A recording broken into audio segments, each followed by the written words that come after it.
who were the Flagellants during the Black Death. Imagine a time when fear and uncertainty gripped a population, a time when a devastating disease swept across Europe, claiming countless lives. In this atmosphere of despair, a group emerged, driven by a desire to seek redemption and understanding in the face of suffering. This group was known as the Flagellants.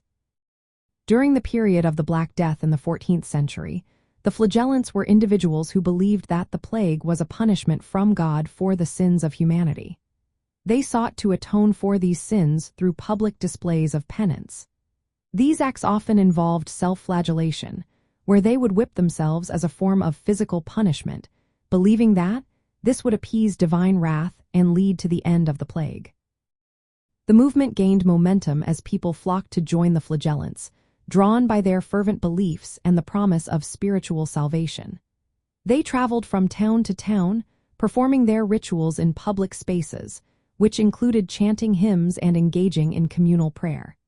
Their gatherings attracted large crowds, as many were desperate for hope and answers during this catastrophic time. However, the Flagellant movement was not without controversy. Local authorities and the church often viewed them with suspicion. Their practices were seen as extreme and sometimes heretical, leading to conflicts with established religious institutions.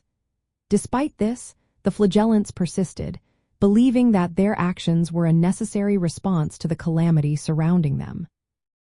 As the Black Death continued to ravage Europe, the Flagellant movement began to decline.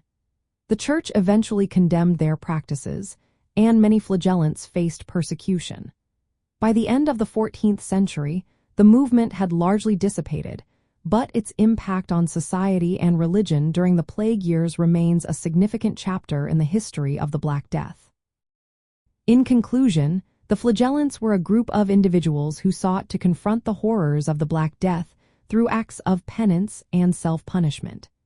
Their story reflects the desperation and search for meaning in a time of unprecedented crisis.